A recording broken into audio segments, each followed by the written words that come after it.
السلام علیکم ورحمۃ اللہ وبرکاتہ۔ بسم اللہ الرحمن الرحیم۔ الحمد للہ وکفى وسلام علی عباده الذین اصطفى، اما بعد۔ الحمد للہ رب العالمین والعاقبۃ للمتقین، والصلاة علی رسولہ محمد وعلی آلہ واصحابہ اجمعین۔ رب اشرح لي صدري ويسر لي امري واحلل عقدة من لساني يفقهوا قولي۔ رب يسر ولا تعسر وتمم بالخير، رب زدني علما رب زدني علما رب زدني علما۔ فاعوذ بالله من الشيطان الرجيم، بسم الله الرحمن الرحيم۔ وما خلقت الجن والانس الا ليعبدون، صدق اللہ العظیم۔ علماء اکرام، بزرگان احترام،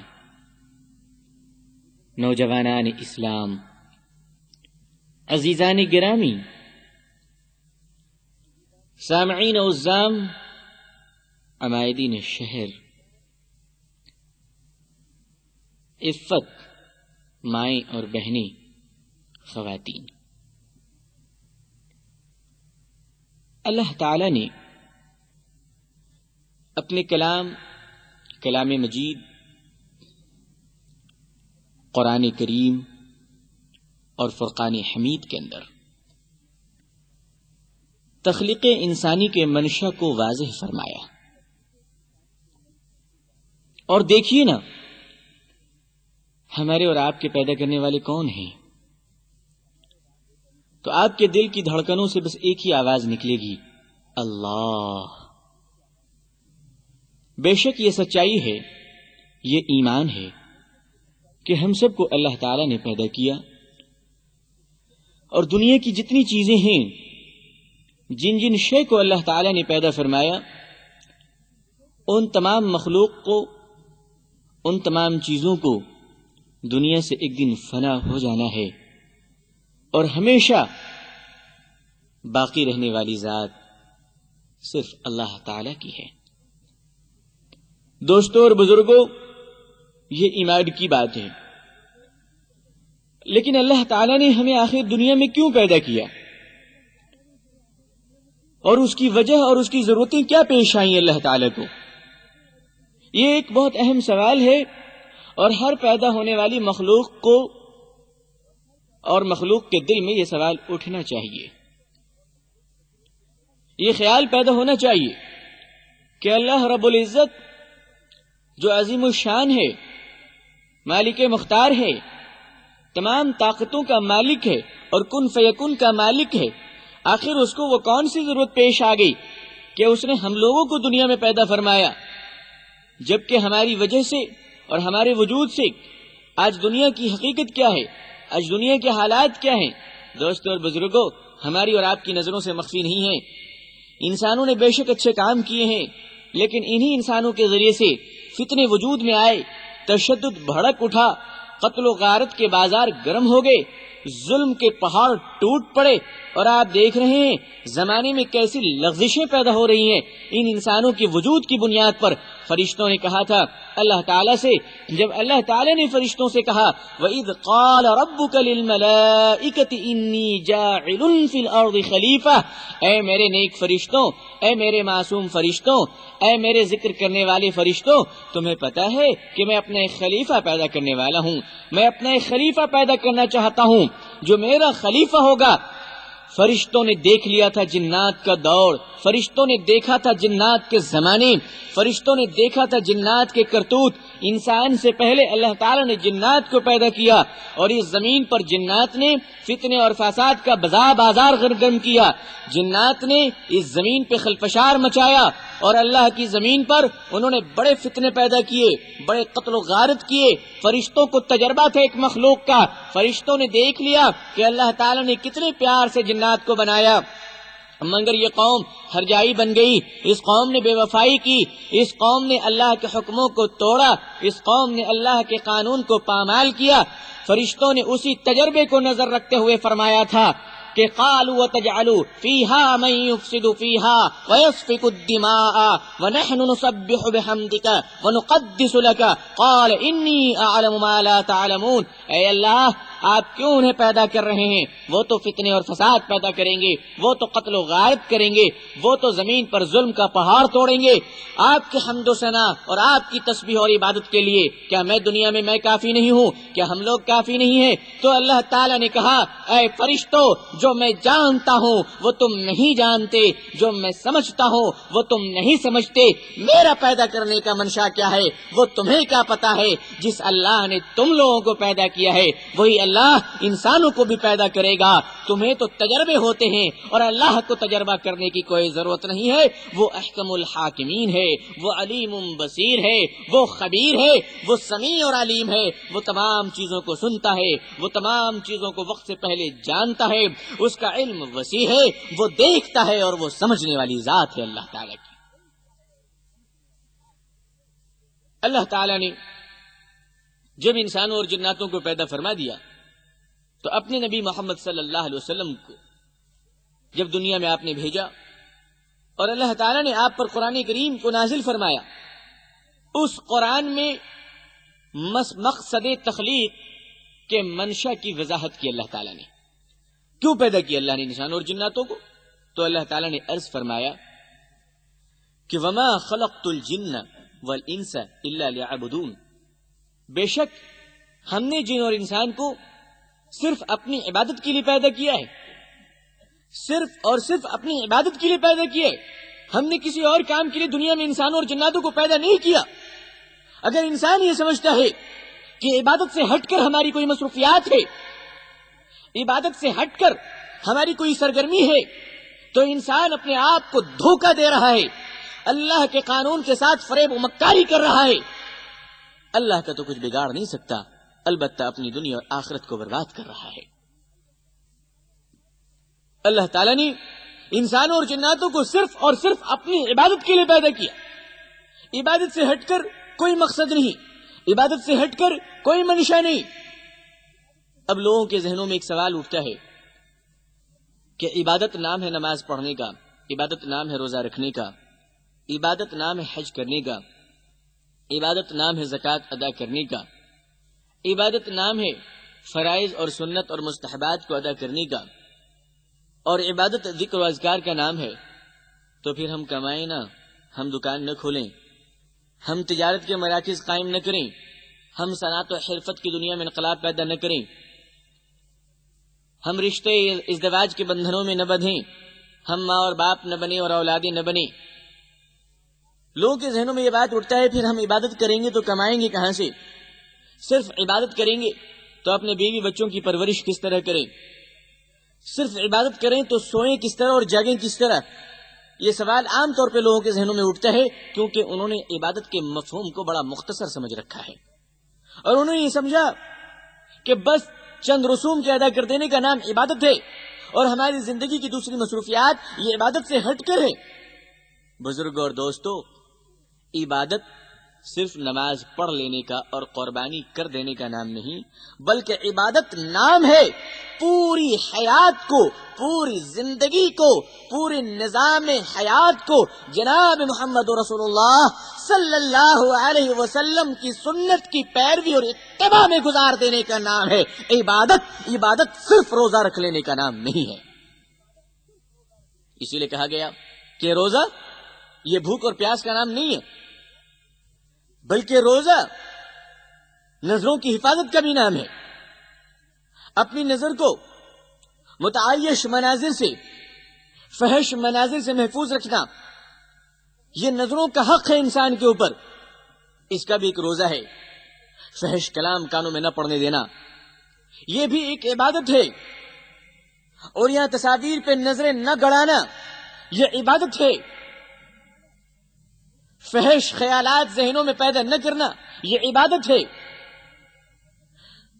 فحش اور بے شرمی کی طرف اپنے دل کو مبذول نہ کرنا یہ عبادت ہے۔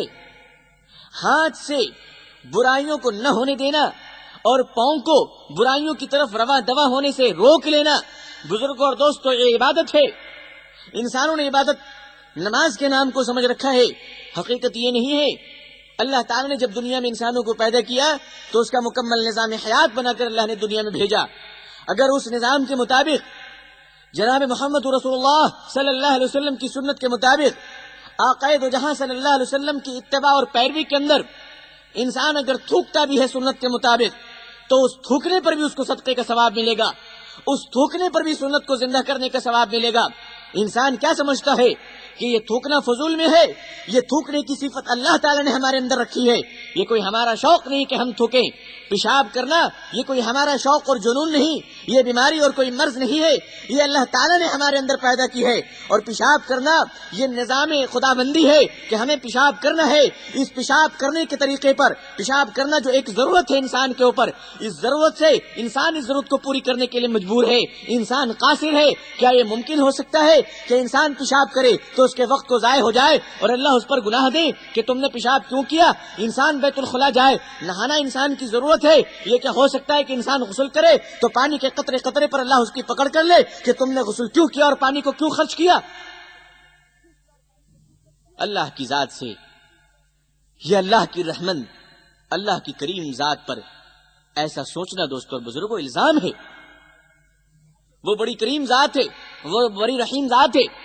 اس نے ہمیں دنیا میں پیدا کیا اور ہمارے ساتھ ضرورتوں کو بھی ساتھ کر دیا، لیکن اس کا ایک اور کرم دیکھیے کہ ہماری ضرورتوں کے لیے جو طریقے اس نے پیدا کیے وہ طریقے ہمیں اور آپ کو بتائے جناب محمد رسول اللہ صلی اللہ علیہ وسلم نے۔ اللہ تعالیٰ فرماتے ہیں کہ تم اپنی تمام ضرورتوں کو میرے نبی کے طریقے پر پوری کرو تو ہم اس پر بھی تم کو ثواب دیں گے، اور وہ ضرورت تم اپنی پوری کرو گے مگر ہم اس کو عبادت کا مقام دیں گے۔ کتنا بڑا احسان ہے اللہ تعالیٰ کا، کتنا بڑا کرم ہے اللہ تعالیٰ کا۔ آپ اندازہ کیجئے کہ انسان اگر اس فلسفے کو سمجھ لے تو اس کی زندگی کا ایک لمحہ بھی مومنانہ زندگی سے ہٹ کر بسر نہیں ہو سکتی، اور اس کی زندگی کا ایک منٹ بھی عبادت سے الگ نہیں ہو سکتا۔ پوری زندگی عبادت کے اندر داخل ہو جائے گی۔ جناب محمد رسول اللہ صلی اللہ علیہ وسلم نے فرمایا، تھوکنے کا طریقہ فرمایا، آپ نے فرمایا لوگوں قبلے کی طرف نہ تھوکو، اور اپنے سامنے نہ تھوکو، اور داہنی طرف نہ تھوکو۔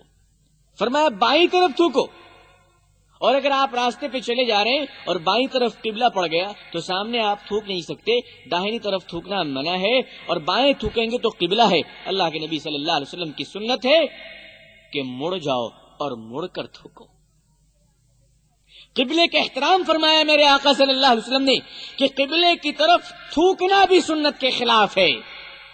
جو لوگ قبلے کی طرف پیشاب کرتے ہیں ان کی بے شرمی کو میں کیا عرض کروں کہ اس سے بڑی بے حیائی کیا ہوگی کہ ہم جس طرف نماز پڑھتے ہیں اسی طرف پاؤں کر کے لیٹے ہوئے ہیں، ہم جس طرف نماز پڑھتے ہیں لوگ اسی طرف پیشاب کر رہے ہیں۔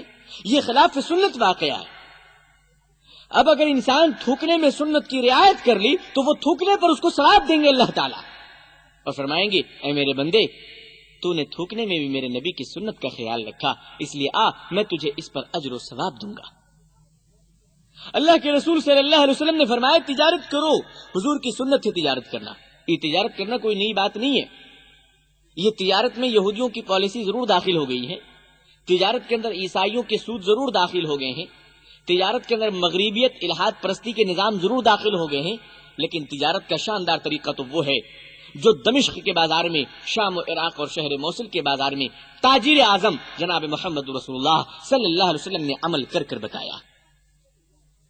فرمائے کوئی مسلمان حلال روزی کمانے کے لیے، اپنے بچوں کو پرورش کرنے کے لیے اور اپنے بچوں کو حلال روٹیاں کھلانے کی نیت سے اگر تجارت کرتا ہے، محنت کرتا ہے، اور اپنے بال بچے اور اپنی بیوی اور اپنے والدین کے ناموس کی حفاظت کرنے کے لیے خود محنت کر کے روٹیاں کماتا ہے تو اللہ تعالیٰ فرماتے ہیں، جناب محمد رسول اللہ صلی اللہ علیہ وسلم کا ارشاد مبارک ہے کہ وہ بندہ جتنی دیر بھی تجارت کرے گا، جتنے الفاظ ادا کرے گا، جتنی محنت کرے گا، جتنے پسینے کے قطرے گریں گے، جتنا قدم چلے گا، اس ہر ایک قدم پر اللہ تعالیٰ اس کو اجر و ثواب عطا فرمائیں گے اور اس کو نیکیاں عطا فرمائیں گے۔ آپ اندازہ کیجئے کہ اللہ کے کرم کا کتنا، اللہ کا کرم کتنا وسیع ہے، اللہ کا رحم کتنا عام ہے۔ تجارت انسان سچائی کے راستے سے کرے، سنت کے راستے سے کرے، 2 رکعت صلاۃ الحاجت نماز پڑھ کر دعا کر کے تجارت کے لیے نکلے، اس کے جان و مال کی سفر میں اور اس کے جان و مال کے گھر میں، اس کے بیوی بچوں کی اور سفر میں اللہ تعالیٰ اس کی تمام کی حفاظت فرمائیں گے۔ اپنی ضرورت پوری کر رہا ہے مگر اللہ کا کرم اس پر نازل ہو رہا ہے۔ اگر انسان، اللہ کے نبی صلی اللہ علیہ وسلم نے ایک آدمی سے مسافہ کیا تو وہ آدمی دیہات کا رہنے والا تھا اور اس کے ہاتھ بہت رف تھے اور بڑا سخت تھا اور بڑا تکلیف دہ ہاتھ بن گیا تھا۔ اللہ کے رسول صلی اللہ علیہ وسلم نے جیسے ہی مسافہ فرمایا تو آپ کے ہاتھوں میں محسوس ہوا کہ میں جسے مسافہ کر رہا ہوں اس شخص کا ہاتھ بڑا سخت ہے اور پتھروں کی طرح ہے۔ تو آقا دو جہاں صلی اللہ علیہ وسلم نے ارشاد فرمایا، اے میرے بھائی، تیرا ہاتھ اتنا سخت کیوں ہے؟ تیرا ہاتھ اتنا موٹا کیوں بن گیا؟ تو کیا کرتا ہے جو تیرے ہاتھ اتنے عجیب بن گئے کہ تیرے ہاتھ پہ ہاتھ رکھنے کی طاقت بھی نہیں ہو رہی ہمیں؟ وہ آدمی نے کہا، یا رسول اللہ صلی اللہ علیہ وسلم، میں اپنے بیوی بچوں کی پرورش کے لیے اور خود اور اپنے اہل و عیال کو حلال روٹیاں کھلانے اور کھانے کے لیے پہاڑوں پہ کام کرتا ہوں، دھوپ میں بیٹھ کر میں پتھر پھوڑتا ہوں، اس پتھر کی وجہ سے میرے ہاتھ موٹے ہو گئے، میرے ہاتھ خراب ہو گئے اور میرا ہاتھ رف ہو گیا۔ اللہ کے رسول صلی اللہ علیہ وسلم نے اس ہاتھ کو پکڑ کر آنکھوں سے چوم لیا اور فرمایا کہ جو ہاتھ محنت کی روٹی کے لیے آگے بڑھے، جو ہاتھ حلال روزی کے لیے محنت کرے، وہ ہاتھ بہتر ہے اس ہاتھ سے جو مسجدوں میں بیٹھ کر تسبیح پڑھتا رہتا ہے۔ جو آدمی حلال رزق کے لیے آگے بڑھتا ہے، جو آدمی حلال رزق کی تلاش و جستجو میں جاتا ہے، دوستو اور بزرگوں، اللہ کے راستے میں نکلنے کا ثواب اس کو ملے گا۔ حلال کمانا یہ عبادت ہے، حلال روزی کی طرف دوڑنا یہ مسجدوں میں بیٹھ کر نفل نماز پڑھنے سے بہتر ہے، حلال کے لیے محنت کرنا یہ ذکر کرنے سے افضل ہے۔ اس لیے کہ انسان اگر حلال طریقے سے آگے بڑھتا ہے، حلال کمائی اگر نہ کمائے تو وہ حرام کمانے کی طرف آگے بڑھتا ہے، اور حرام کمائی سے جو خون بنتے ہیں اس خون سے تقوی اور پرہیزگاری کی امید نہیں کی جا سکتی۔ انسان حلال روٹیاں کھلا کر اپنے بچوں کی پرورش کرے، یہ عبادت ہے اللہ کی نظر میں، اور اللہ تعالیٰ نے فرمایا روٹی میں دوں گا، رزق میں دوں گا، تیری تلاش حلال کی طرف ہوگی تو اے میرے بندے اس تلاش و جستجو کی وجہ کر میں تجھے عبادت کا ثواب دوں گا، اس تلاش و ارادے کی وجہ سے میں تجھے نفل اور صدقے کا ثواب دوں گا۔ اللہ تعالیٰ کا کتنا بڑا احسان ہے، اللہ تعالیٰ کا کتنا بڑا کرم ہے۔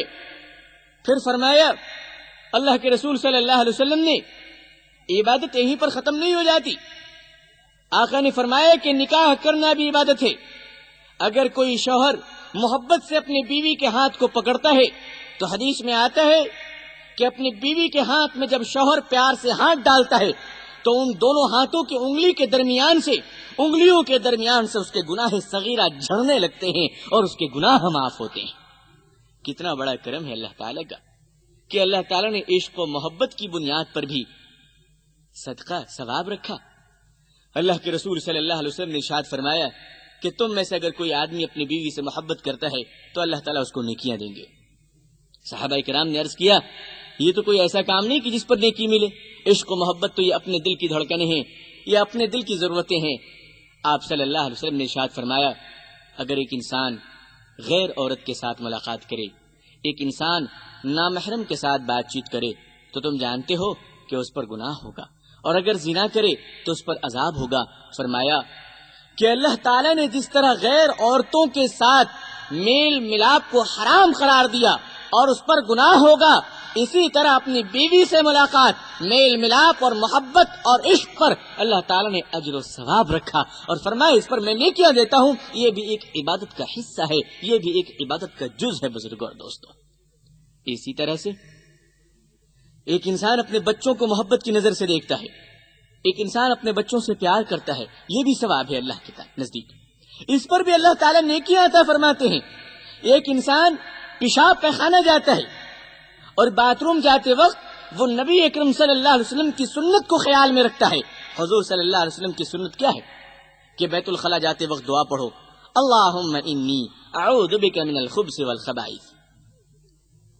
جاتے وقت بایاں پاؤں پہلے رکھو اور جب تم فارغ ہو کر نکلو تو پہلے داہنا پاؤں باہر نکالو، پہلے داہنا پاؤں باہر نکالو اور دعا پڑھو، فرغت الحمدللہ الذی اذهب عنی الاذى وعافانی. آقا دو جہاں صلی اللہ علیہ وسلم فرماتے ہیں کہ میرے سنت کے طریقے پر اگر کوئی بیت الخلا، استنجا اور باتھ روم جائے گا تو جتنا وقت اس کے اندر وہ رہے گا وہ سارا وقت اللہ تعالیٰ اس کی عبادت میں لکھیں گے اور اس کا اس پہ ثواب ملے گا. آپ اندازہ کیجئے کہ ہم اپنی ضرورتیں پوری کرنے کے لیے جا رہے ہیں. اللہ کا احسان و کرم دیکھیے، اللہ تعالیٰ کی عطا کا عالم دیکھیے کہ ہمیں اس پر بھی وہ ثواب عطا کر رہا ہے، ہمیں اس پر بھی وہ نیکیاں عطا کر رہا ہے. کھانا یہ ہماری ضرورت ہے، کھانا ہم اپنے مقصد سے کھاتے ہیں، لیکن اگر کھانا ایک انسان سنت کے مطابق کھائے تو کھانا کھانے پر بھی اس کو ثواب ملے گا اور وہ کھانے کو اللہ تعالیٰ اس کے لیے برکت اور عافیت اور خیر کا باعث بنا دیں گے. پیاس ہمیں لگی ہے، تشنگی ہماری بھڑک اٹھی ہے، پیاس ہم اپنی بجھائیں گے، تشنگی اپنی تمام کریں گے. پانی ہمیں پینا ہے. اب آپ دیکھیے کہ اللہ تعالیٰ پانی کے ایک گلاس پر بھی فرما رہے ہیں کہ ہم تمہیں اجر و ثواب دیں گے. اللہ کے رسول صلی اللہ علیہ وسلم کے سنت کے مطابق اگر ایک انسان پانی پیتا ہے کہ ایک گلاس پانی لے، اپنے سر کو ڈھانک لے اور کھڑے ہو کر جانوروں کی طرح پانی نہ پیے بلکہ بیٹھ جائے، اور آقا تو جہاں صلی اللہ علیہ وسلم کی 7 سنتیں ہیں پانی پینے میں. سر کو ڈھانک کر پانی پیو، بیٹھ کر پانی پیو، پینے سے پہلے بسم اللہ پڑھو، 3 سانس میں پیو اور پینے کے بعد الحمدللہ کہو. فرمائے سنت ہے نبی اکرم صلی اللہ علیہ وسلم کی. گلاس کو داہنے ہاتھ سے پکڑو. ان سنتوں کے مطابق کتنا وقت ہمیں لگ رہا ہے، کون سے بڑے پہاڑ ٹوٹ پڑے ہیں، کون سی تکلیف آ پڑی ہے. پانی تو پینا ہی ہے زندگی میں، چاہے سنت کو ادا کر کر پیو یا جانوروں کی طرح پانی پیو، لیکن انسانوں اور جانوروں میں کچھ تو فرق ہونا چاہیے. بیل، بھینس، گھوڑے، کتے، گدھے، یہ سارے لوگ اپنی مرضی کے مطابق پانی پیتے ہیں. تم انسان ہو، ذرا جناب محمد رسول اللہ صلی اللہ علیہ وسلم کی سنت کے مطابق پانی پی لو تاکہ فرشتے کہیں کہ ہاں انسانوں میں اور گدھوں میں اتنا فرق ہے کہ گدھا اپنی مرضی پر چلتا ہے، انسان محمد رسول اللہ کی سنت پر چلتا ہے صلی اللہ علیہ وسلم.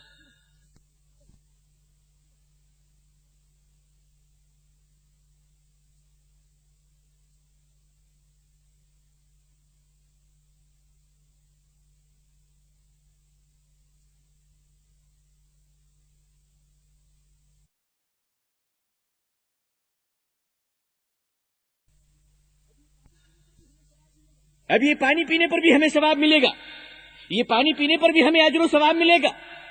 مسجد آپ جا رہے ہیں، اللہ کے رسول صلی اللہ علیہ وسلم نے فرمایا کہ مسجد جانے کے آداب ہیں. آقا دو جہاں نے فرمایا کہ مسجد جانے سے پہلے درود پڑھو، لمبی چوڑی نہیں، چھوٹی سی درود پڑھ دو. اللہم صلی علی سیدنا مولانا محمد وبارک وسلم. پہلے درود پڑھو، اس کے بعد داہنا پاؤں اندر رکھو اور داہنا پاؤں رکھتے وقت کہو اللہم افتح لی ابواب رحمتک، اے اللہ ہم پر رحمت کے دروازے کھول دے، اے اللہ ہم پر کرم کے دروازے کھول دے. اور اس کے بعد اندر جا کر دعا پڑھو نویت الاعتکاف. ہم مسجد میں اعتکاف کی نیت سے بیٹھتے ہیں. تمہارا بیٹھنا، تمہارا عبادت کرنا، نماز کے انتظار میں بیٹھے رہنا، خاموش بیٹھے رہنا، جماعت کا انتظار کرنا، یہ سب کے سب اللہ تعالیٰ اجر و ثواب کے اندر لکھیں گے اور ہماری عبادتوں میں گزرے گا. بزرگ اور دوستو، سنت کے مطابق مسجد میں جاؤ تو عبادت ہے، سنت کے مطابق بیوی کے پاس جاؤ تو عبادت ہے، سنت کے مطابق باتھ روم کے اندر جاؤ تو عبادت ہے، سنت کے مطابق کاروبار کے مراکز پہ جاؤ تو عبادت ہے، سنت کے مطابق فیکٹریوں میں جاؤ تو عبادت ہے، سنت کے مطابق دکان کھولو تو عبادت ہے۔ ارے او مسلمانوں، اللہ نے کہاں ثواب نہیں رکھا ہے؟ تجھے لینے کا سلیقہ نہیں آتا ہے۔ اللہ تعالیٰ نے بارش کی بوندوں کی طرح نیکیاں برسا دی ہے۔ اللہ تعالیٰ تمہیں اور ہم کو لینے کا سلیقہ بھی عطا فرمائے، اللہ تعالیٰ لینے کا جذبہ بھی عطا فرمائے۔ مالک کریم نے، ہمارے خالق نے، رب کریم نے قدم قدم پر نیکیاں رکھی ہے ہمارے لیے۔ ہمیں اچھا نہیں لگتا، ہمیں پسند نہیں آتا۔ پانی پینے کا طریقہ محمد صلی اللہ علیہ وسلم کا ہم نہیں لیتے، کھانا کھانے کا طریقہ آقائے دو جہاں کا ہم نہیں لیتے۔ پانی جانوروں کی طرح پیئیں گے اور کھانا کیسے کھائیں گے جناب؟ رسول اکرم صلی اللہ علیہ وسلم کا طریقہ کیا ہے؟ بیٹھ کر کھاؤ، سر ڈھانک کر کھاؤ، دسترخوان بچھا کر کھاؤ، اور سنو ہاتھ دھو لو تاکہ کوئی وائرسز اور جراثیم تمہارے حلق کے اندر نہ اتر جائیں۔ ادب سے کھاؤ، تمیز سے کھاؤ، کھڑے ہو کر مت کھاؤ۔ انسانوں کو پسند نہیں آیا، مسلمانوں نے کہا نہیں مجھے عزت کی زندگی نہیں چاہیے۔ آج کل سیلف سروس میں بفے اسٹائل آ گئے ہیں۔ آپ بڑی بڑی پارٹیوں میں دیکھیے کھڑے ہو کر کھانے کا اسٹائل ہے۔ بڑے بڑے میں نے لوگوں کو دیکھا، اچھے اچھے مسلمانوں کو، جو اسلام کے اوپر گھنٹوں تقریریں کرتے ہیں لائن میں لگے ہوئے پلیٹ لے کر۔ کیوں جناب؟ کہ یہ سیلف سروس ہے۔ چلیے بات سمجھ میں آ گئی۔ اس کے بعد کھانا کھڑے ہو کر کھا رہے ہیں، پہلے تو فقیروں کی طرح پلیٹ پکڑتے ہیں، اس کے بعد جانوروں کی طرح کھڑے ہو کر کھانا کھا رہے ہیں۔ انسانوں کو بڑا پسند آیا، اس ذلت میں اسے عزت نظر آئی، انسان کی نگاہیں بدل گئی۔ دوستوں اور بزرگوں، انسان کی جب نگاہیں بدل جاتی ہے، انسان کی آنکھوں پر جب چشمے بدل جاتے ہیں تو اسے ذلت عزت نظر آنے لگتی ہے اور عزت ذلت نظر آنے لگتی ہے۔ ایک لطیفہ مجھے کسی نے سنایا۔ ایک صاحب تھے، وہ گھوڑا چلاتے تھے، تو تمام بگھی والے، تانگے والے، گھوڑے والے جو ہیں، آپ نے بھی دیکھا ہوگا اور یقیناً دیکھا ہوگا کہ اپنے گھوڑے کے آنکھوں کے دونوں طرف چمڑے کا چشمہ لگا دیتے ہیں تاکہ وہ انڈیکیٹر برابر رہے اور گھوڑا دائیں بائیں نہ دیکھے اور سیدھے جاتا رہے، کیونکہ دائیں بائیں دیکھنے سے خطرہ ہے۔ تو گھوڑا سیدھے جائے اس لیے اس کے آنکھوں کے دونوں طرف چمڑے کا چشمہ لگا دیا جاتا ہے تاکہ اس کی آنکھیں نہ بھڑکے اور آوارہ گیری نہ کرے سڑکوں پہ چلتے ہوئے، کیونکہ گھوڑا بھی انسانوں کے بیچ میں رہتا ہے اور کالج کے لڑکوں سے گھوڑے نے بہت کچھ سیکھ لیا ہے۔ اس لیے گھوڑے والے کو بڑا احتیاط کرنا پڑتا ہے کہ ہم بگڑ گئے تو کوئی بات نہیں بیٹا، تم نہ بگڑنا، کیونکہ ہم بگڑے تو اکیلے بگڑے، گھوڑا بگڑ گیا تو پورے 10 پیسنجر کی زندگیاں بگڑ جائیں گی۔ تو ٹانگا ایسوسیشن میں دیکھا، ایک گھوڑے والے نے اپنے گھوڑے کو پلاسٹک کا ہرا چشمہ لگا دیا ہے۔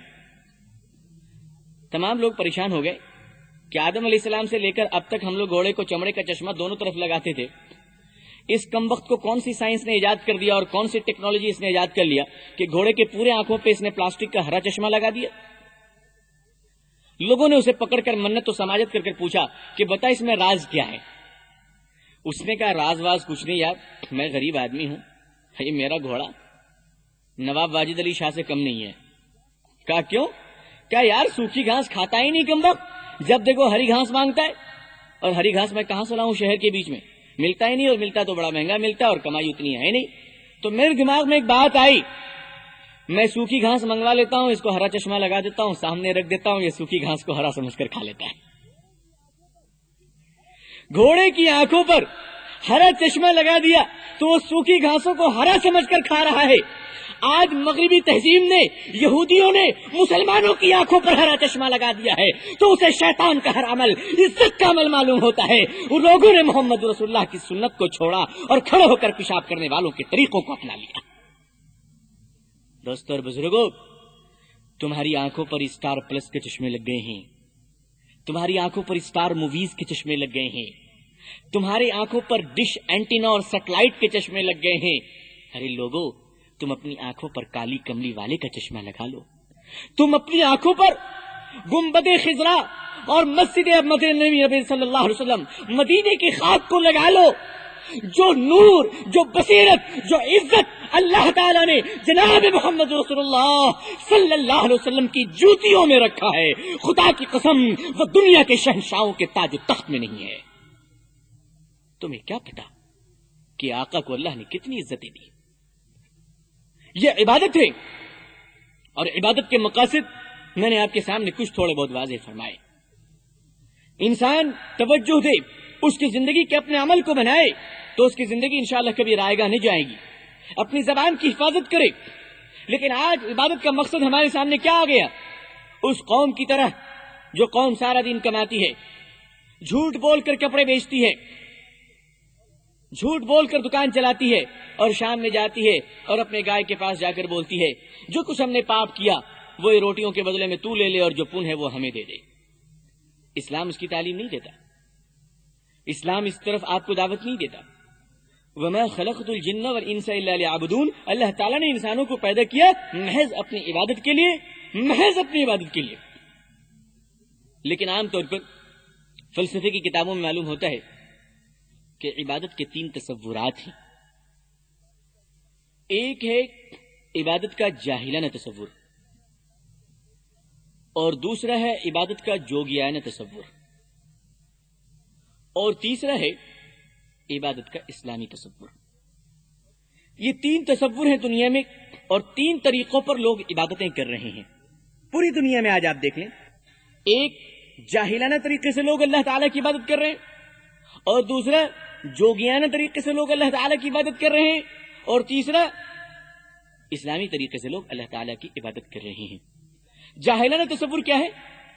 جاہلانہ طریقہ عبادت کا یہ ہے کہ زندگی اپنی مرضی پر گزارو، کاروبار اپنی مرضی کے مطابق کرو، صبح اور شام میں سے کوئی ایک وقت مخصوص کر لو اور اللہ تعالیٰ کے سامنے پوجا پاٹ کر لو، نماز پڑھ لو، تسبیح پڑھ لو، اور کہہ دے مالک ہم نے تیرا حق ادا کر دیا، اب میں آزاد ہوں، سود میں کھاؤں گا، زنا کروں گا، اب میں آزاد ہوں، چاہے سود کھا کر تجارت کرے، چاہے زنا کے اڈے چلا کر روٹیاں کمائے، چاہے شراب خانوں کے ذریعے سے روٹیاں کمائے، آزاد ہے۔ انسان جھوٹ بول رہا ہے، شراب پی رہا ہے، انسان زنا کر رہا ہے، فحش کر رہا ہے، انسان عیاشی کر رہا ہے، گناہ کے ہر دروازے کھٹکھٹا رہا ہے، صبح اور شام ایک وقت اللہ کے سامنے آتا ہے اور کہتا ہے پروردگار آپ بڑے اچھے ہیں، آپ بڑے نیک ہیں، بس آپ ہی ہمیں معاف کرنے والے ہیں، اور دیکھیے نا ہم نے تھوڑے سے چاول آپ کو چڑھا دی ہیں، اور 2-4 اگربتیاں جلا دی ہے، اور مزاروں پہ 2-4 چادر چڑھا دی ہیں، اے بابا بس میرا بیڑا پار کر دے، اے اللہ بس میری کشتی نیا لگا دے۔ اب چاہے ہم جو کچھ کریں، بابا کے مزار پہ چادر چڑھا دیا، اب شراب کے اڈے بند نہیں ہو سکتے، اللہ کے راستے میں صدقہ کر دیا، اب کوٹھے اور طوائفیں بند نہیں ہو سکتی۔ دوست اور بزرگوں، یہ عبادت کا جاہلانہ تصور ہے کہ انسان جہالت کی بنیاد پر عبادت کر رہا ہے کہ 2-4 وقت اللہ کو پکار لیتا ہے اور زندگی کی تمام مصروفیات اپنی مرضی کے مطابق گزارتا ہے، سنت کے مطابق نہیں گزارتا۔ یہ عبادت نہیں بلکہ یہ لعنت ہے، اور ایسا انسان اللہ کی نظر میں مردود ہے۔ اس کی مثال یہ ہے کہ آپ کے پاس ایک بڑا اچھا فارم ہاؤس ہے، آپ کے پاس ایک بڑا خوبصورت باغ ہے، آپ نے اس باغ میں ایک نوکر رکھا، اور آپ نے اپنے نوکر سے کہا کہ دیکھ بھائی اس باغ میں تجھے صبح شام رہنا ہے، 24 گھنٹہ تیری ڈیوٹی ہے، اور ایک آدمی کو جو تنخواہ ملتی ہے 1000 روپے، ہم تجھ کو 3000 روپے دیں گے، 3 ڈبل تیری تنخواہ ہے۔ تیرا کام ہے کہ تو باغ میں رہے، 24 گھنٹہ باغ میں رہے، باغ کا دیکھ بھال کرے، باغ کے پتوں کو درست طریقے سے رکھ، درختوں میں اضافہ کر، درختوں کے جڑوں میں پانی پہنچا، درختوں کو سلیقے سے رکھ، جراثیم اور کیڑوں سے محفوظ رکھ، زہریلے جانوروں سے بچا، باغ کے پھلوں کی دیکھ بھال کر، لٹوروں سے بچا، اور باغ کے پھلوں کو بیچ کر مناسب نفع دے، اور 24 گھنٹہ اس باغ میں رہنے کے لیے تجھے میں مکان دیتا ہوں، تنخواہ تیری 3 گنا تجھے زیادہ دیتا ہوں، اپنے بیوی بچوں کے ساتھ رہ، یہ تمام سہولتیں میں تجھے دوں گا، مگر تو باغ کو دیکھ لے، اور ہمیشہ دواؤں کے ذریعے سے، دیکھ بھال کے ذریعے سے، مناسب پانی کے ذریعے سے تو اس باغ کو خوبصورت بنا، نمایاں بنا اور شاداب بنا۔ یہ آپ کو ڈیوٹی دی گئی، آپ نے کہا بالکل ٹھیک ہے، ہمیں ڈیوٹی منظور ہے، آپ نے ایگریمنٹ پہ سائن کر لیا اور تنخواہ بھی لے لیا اور آرام سے رہ رہے ہیں باغ میں، لیکن آپ کام کیا کر رہے ہیں؟ باغ میں ڈیوٹی ہے، تنخواہ 3000، سب کچھ گھر میں ہے، لیکن آپ صبح اٹھے اور باغ کے مالک کے پاس گئے اور مالک کے پاس جا کر کہا اے مالک آپ کتنے اچھے ہیں، آپ کتنے پیارے ہیں، دیکھیے نا آپ تھوڑے سے بے وقوف بھی معلوم ہوتے ہیں، آپ کتنے گورے ہیں، آپ کتنے اسمارٹ ہیں، یہ آپ نے تعریف کر دی، تھوڑا میٹھا چلا دیا، تھوڑا آپ نے اگر بتی جلا دی اور آپ سمجھ گئے کہ میرا مالک خوش ہو گیا، اس کے بعد نکلے آپ بازاروں میں، مالک کے دشمنوں سے مل رہے ہیں، مالک کے دوستوں سے مل رہے ہیں، تھیٹروں میں پکچر دیکھ رہے ہیں، شراب خانوں میں شراب پی رہے ہیں، باغ کا دیکھ بھال نہیں کر رہے ہیں، باغ میں بکرے آ کر نقصان پہنچا رہا ہے، باغ میں جانوروں نے حملہ کر دیا، آپ باغ کا دیکھ بھال بالکل نہیں کرتے، صرف صبح اور شام مالک کے سامنے جا کر مالک کو سلام کرتے ہیں، آداب عرض کرتے ہیں، مالک کی تعریفیں بیان کرتے ہیں، مالک کی بڑی آؤ بھگت کرتے ہیں۔ آپ ذرا بتائیے کہ محض آپ مالک کی تعریف کرتے ہیں، اس بنیاد پر مالک آپ کو برداشت کر لے گا؟ مالک کہے گا بے وقوف، میں نے تجھے اپنے سامنے سلام مارنے کے لیے نہیں رکھا ہے، بلکہ اپنی اس بنائی ہوئی باغ کی مناسب دیکھ بھال کرنے کے لیے رکھا ہے۔ صبح و شام تو مجھے سلام کرتا ہے، صبح و شام تو میری تعریفیں کرتا ہے، اور اس کے بعد سارا دن غائب رکھتا ہے، جبکہ میں نے تجھے 24 گھنٹوں کے لیے رکھا ہے۔ نکل جا تو میرے باغ سے، تو اس قابل نہیں کہ میں تجھے نوکری میں رکھوں۔ دوست اور بزرگوں، مالک اپنے نوکر کو باغ سے نکال دیتا ہے۔ یہ جاہلانہ عبادت کا تصور ہے۔ جو لوگ صبح و شام سمجھتے ہیں کہ 5 وقت میں نے نماز پڑھ لیا اور اللہ تعالیٰ کا حق ادا کر دیا، اب زندگی اپنی مرضی پر گزاریں، وہ لوگ فریب میں مبتلا ہیں، وہ لوگ دھوکے میں مبتلا ہیں۔ اللہ تعالیٰ کے نزدیک ان کا وہی مقام ہے جو مقام اس باغ کے نوکر کے ساتھ ہوتا ہے۔ عبادت کا جوگیانہ تصور، چونکہ میں نے 3 تصورات آپ کے سامنے رکھے ہیں، اب دوسرا تصور عبادت کا جوگیانہ تصور ہے۔ یہ جوگی لوگ ہوتے ہیں، آپ نے دیکھا ہے عبادت کا جوگیانہ تصور یہ ہے کہ دنیا کوئی چیز نہیں، دنیا کی کوئی حیثیت نہیں، دنیا کا کوئی مقام نہیں، بیوی بچے کوئی چیز نہیں، کمانا کھانا کوئی کام نہیں ہے، کسی کا دیکھ بھال کرنے کی کوئی ضرورت پیش نہیں ہے، ماں باپ جنہوں نے پالا پوسا بڑا کیا ان کے حقوق ادا نہیں کرنا ہے، پڑوس کے بھائیوں کے بہن کے مطلب کچھ نہیں، بس بغل میں مسلح تھام لو، ہاتھ میں تسبیح لے لو یا ستار اور بھنجو پکڑ لو اور کسی جنگل میں چلے جاؤ، کسی پہاڑ کی چوٹی پر پہنچ جاؤ، کسی ندی کے بیچ میں سمندر کے بیچ کے جزیرے میں پہنچ جاؤ اور وہاں پہنچ کر اللہ اللہ کرو اور دنیا کا بالکل دیکھ بھال مت کرو۔ یہ عبادت کا جوگیانہ تصور ہے۔ اسلام نے روحانیت کو جائز قرار نہیں دیا، اسلام نے جوگیانہ طریقے کو اپنانے کی اجازت نہیں دی۔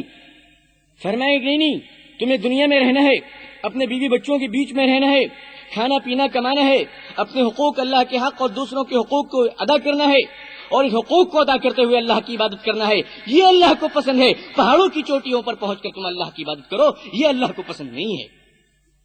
جوگیانہ تصور کی مثال یوں لیں، ایک مالک نے اپنے باغ میں ایک نوکر رکھا اور اس کو وہی ہدایتیں دی کہ 24 گھنٹے کے لیے تو ہے، 24 گھنٹوں کے لیے تو اس باغ میں رہے گا، باغ کو دیکھ بھال کرنا ہے، باغ کی دیکھ بھال کرنا ہے، درختوں کی جڑوں میں پانی پہنچانا ہے، بڑھے ہوئے شاخوں کو درست کرنا ہے، بکھرے ہوئے پتوں کو سنوارنا ہے، زہریلے کیڑوں سے ان پھلوں کی حفاظت کرنا ہے، پھولوں کو جھڑنے سے بچانا ہے، جانوروں کے حملے سے اور انسانوں کے لوٹ مار سے اس باغ کی مکمل حفاظت کرنا ہے، سال میں اچھے پھلوں کو فروخت کر کر اس کا مناسب نفع تمہیں ہم تک پہنچانا ہے۔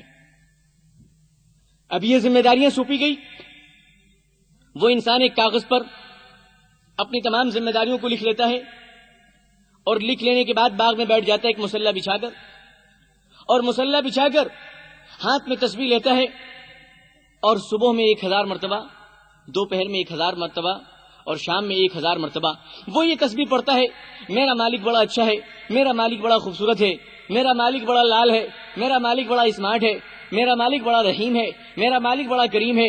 اس نے کہا ہے کہ دیکھو باغ کا دیکھ بھال کرو، اس نے کہا ہے کہ باغ کی حفاظت کرو، اس نے کہا ہے کہ درختوں کے جڑوں میں پانی پہنچاؤ، اس نے کہا ہے کہ بکھرے ہوئے شاخوں کو درست کرو، اس نے کہا ہے مضطرب اور پریشان پتوں کو سنوارو، اس نے کہا ہے کہ جراثیم اور زہریلے کیڑوں سے حفاظت کرو، اس نے کہا ہے کہ جانوروں کو آنے نہ دو۔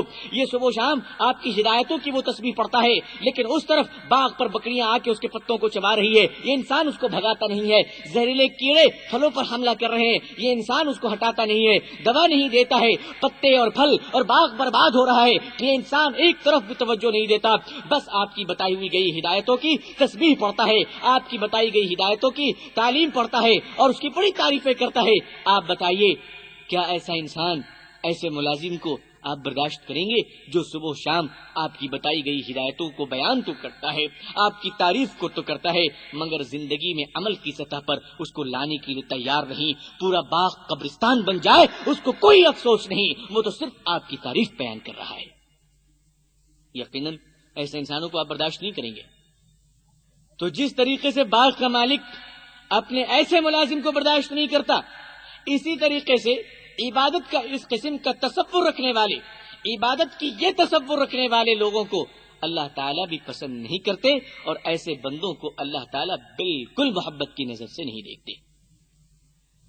عبادت کا اسلامی تصور ہے، اور اسلام کے تصور یہ ہے، اور سب سے عمدہ تصور، سب سے آخری تصور اور اللہ تعالیٰ کا پسندیدہ تصور ہے عبادت میں اسلامی تصور۔ دنیا میں تمام تصورات کو اللہ تعالیٰ نے مسترد کر دیا اور قیامت تک کے لیے قبول فرما لیا عبادت کی اسلامی تصور کو۔ اسلامی تصور کیا ہے؟ اس دنیا میں تمہیں رہنا ہے، اس دنیا میں کمانا ہے، اسی دنیا میں کھانا ہے، اسی دنیا میں پینا ہے، اور اسی دنیا میں رہنے کے ساتھ ساتھ اپنے بچوں کو دیکھ بھال کرنا ہے، اپنی بوڑھی ماں کا علاج کرانا ہے، اپنے بوڑھے باپ کی خدمت کرنی ہے، اپنے پڑوس کے حقوق ادا کرنا ہے، اپنے دوستوں سے ملنا ہے، اپنے بھائیوں سے ملاقاتیں کرنی ہے، اپنے یاروں سے ہنسنا ہے، بولنا ہے، کھانا ہے، کمانا ہے، سونا ہے، جاگنا ہے، سیاست بھی کرنا ہے، معاش بھی کرنا ہے، تجارت بھی کرنا ہے، وزارت کی کرسیوں پر بھی پہنچنا ہے، آفیسر کی کرسی پر بھی پہنچنا ہے، اور انہی کے ساتھ ساتھ اللہ تعالیٰ کی حمد و ثنا بھی کرنا ہے، اللہ تعالیٰ کی تسبیح بھی کرنی ہے، اور اللہ تعالیٰ کے سامنے پرہیزگاری اور عبادتیں بھی کرنا ہے۔ یہ اسلام کا تصور ہے۔ اسلام نے آپ کو منع نہیں کیا کہ آپ وزیر اعظم نہ بنے، اسلام نے آپ کو منع نہیں کیا کہ آپ وزیر نہ بنے، اسلام نے آپ کو منع نہیں کیا کہ آپ انجینئر نہ بنے، اسلام نے آپ کو منع نہیں کیا کہ آپ ڈاکٹر نہ بنے، اسلام نے آپ کو منع نہیں کیا کہ آپ سائنٹسٹ نہ بنے۔ اسلام تو کہتا ہے، اسلام آپ کا استقبال کرتا ہے، ایک عمدہ سائنٹسٹ آپ بنے، ایک عمدہ انجینئر آپ بنے، ایک عمدہ آفیسر آپ بنے، ایک عمدہ ڈاکٹر آپ بنے، لیکن ان سب کے بننے سے پہلے آپ ایک عمدہ مسلمان بنے، تاکہ آپ کے صحیح تصور دنیا کی نظر کے سامنے آئے۔ اگر آپ دنیا کے اندر فائنانس منسٹر ہیں، ہندوستان کے سارے خزانے آپ کے ہاتھوں میں ہیں اور ان کی تمام چابیاں آپ کے قبضوں میں ہیں، دوستوں اور بزرگوں، اپنے قبضے میں تمام چابیاں ہیں اور تمام دولتوں پر آپ کی انگلیاں ہیں، اس وقت آپ یہ سوچیں کہ ان تمام مالوں کا، ان تمام دولتوں کا، ان تمام پیسوں کا میں مالک نہیں ہوں، میں امین ہوں، میں امانت ہمارے پاس رکھی ہوئی ہے، یہ انسانوں کا حق ہے، مجھے ایک دن سب کے ایک پائی لوٹانا ہے اور اللہ کے سامنے اس امانت کا پورا حساب پیش کرنا ہے، اور اللہ کے سامنے حاضر ہو کر ایک ایک پیسے کا حساب چکانا ہے۔ یہ خوف لے کر اگر آپ فائنانس منسٹر بن رہے ہیں، اس خوف اور اس تصور کے ساتھ اگر آپ وزیر خزانہ بن رہے ہیں، تو آپ یقین مانیے کہ اللہ کے نزدیک آپ کو اس پر بھی ثواب ملے گا، اور وزارت کی کرسی پر بیٹھ کر اللہ تعالیٰ کے ہاں آپ کو اجر و ثواب ملے گا۔ آپ جج بن گئے، آپ منصف بن گئے، عدالت کی کرسی پر آپ پہنچ گئے، آپ کے ہاتھ میں انصاف کا قلم آ گیا، لوگ آپ کی نظروں کے سامنے کٹہرے میں کھڑے ہوئے ہیں، ایک قلم آپ چلائیں، آپ جھوٹ بول سکتے ہیں، یہاں پر آپ رشوت لے کر فیصلے بدل سکتے ہیں، آپ ایک جھوٹ کہہ دیں تو ایک معصوم انسان پھانسی کے تختے پر چڑھ جاتا ہے، اور آپ ایک جھوٹ کہہ دیں تو ایک قاتل اور زناکار آزادانہ طریقے سے، ظالمانہ طریقے سے، متکبرانہ انداز سے زمین پر گھومتا ہے، تو آپ کا قلم لکھنے جاتا ہے، آپ کو خوف الہی آتا ہے، آپ کا دل لرز جاتا ہے، آپ سچائی سے سرشار ہو جاتے ہیں، آپ کو اللہ کا یاد آتا ہے، آپ جناب محمد رسول اللہ صلی اللہ علیہ وسلم کی یاد میں تڑپ جاتے ہیں، اور آپ فرماتے ہیں کہ میں دنیا کا جج ہوں، لیکن مجھ پر بھی ایک حاکم ہے، مجھ پر بھی ایک جج ہے، وہ جج، وہ حاکم اللہ ہے۔ دنیا کے اندر جس طرح سے میں انسانوں کا فیصلہ کر رہا ہوں، قیامت کے روز اللہ تعالیٰ میرا فیصلہ کریں گے۔ میں کیا جواب دوں گا اس دن جس دن میرا فیصلہ ہوگا؟ قیامت کے دن کی وجہ سے اور قیامت کے دن کے تصور سے، اللہ کی پکڑ کے ڈر سے آپ جج کی کرسی پر بیٹھ کر لرز جاتے ہیں، تڑپ جاتے ہیں، اور آپ اپنے قلم سے سچائی کا فیصلہ فرماتے ہیں۔ آپ یقین مانیے، آپ جب تک جج کی کرسی پر بیٹھے رہیں گے، اللہ تعالیٰ آپ کو اس پر بھی اجر و ثواب عطا فرمائے گا، اللہ تعالیٰ اس پر بھی آپ کو نیکیاں دے گا۔ دنیا کے بڑے سے بڑے وزارت کی کرسی پر پہنچ جائیں اور وہاں پہنچ کر آپ سوچیں کہ میں انسانوں کا خدا نہیں ہوں بلکہ خدا کا بندہ ہوں، میں انسانوں کا اللہ نہیں بلکہ اللہ کا بندہ ہوں، اور میں انسانوں کا خادم ہوں کہ اللہ تعالیٰ نے مجھے دنیا میں خادم بنایا ہے۔ اللہ تعالیٰ کے بندوں کی خدمت کے لیے میں دنیا میں پیدا کیا گیا ہوں، اور مجھے اپنے پروردگار کے سامنے ایک ایک پائی کا جواب دینا ہے۔ مجھے اللہ تعالیٰ کے سامنے اپنے ایک ایک عمل کا حساب دینا ہے۔ دوستو اور بزرگوں، یہی تصور سے آپ کانپ اٹھتے ہیں، انہی تصور سے آپ لرز اٹھتے ہیں، اور نماز میں بھی کھڑے ہوتے ہیں تو آپ یہی سوچتے ہیں کہ جس طریقے سے تمام باطل اور تمام باطل خیالات سے پاک ہو کر ہم اللہ کے سامنے کھڑے ہیں دنیا کے اندر، اور ہر قدم قدم پر ہمیں یہی خیال رکھنا ہے کہ ہر وقت ہمیں اللہ تعالیٰ دیکھ رہا ہے۔ جس طریقے سے سجدے میں اللہ تعالیٰ ہمیں دیکھتا ہے، رکوع میں اللہ تعالیٰ دیکھتا ہے، دنیا کے بازاروں میں بھی ہمیں اللہ تعالیٰ دیکھ رہا ہے۔ وما خلقت الجن والانس الا ليعبدون، اللہ تعالیٰ نے ہمیں اور آپ کو دنیا میں اپنی عبادت کے لیے پیدا کیا ہے۔ آئیے ہم اللہ تعالیٰ سے دعا کریں کہ اللہ تعالیٰ ہمیں موت تک اور آخری سانس تک اللہ تعالیٰ کلمے اور ایمان پر ہمیں زندگی بسر کرنے کی توفیق عطا فرمائے۔ اللہ تعالیٰ ایمان پر زندگی اور ایمان پر موت عطا فرمائے۔ اللہ تعالیٰ دنیا میں بھی ہمیں عزت اور عافیت نصیب فرمائے۔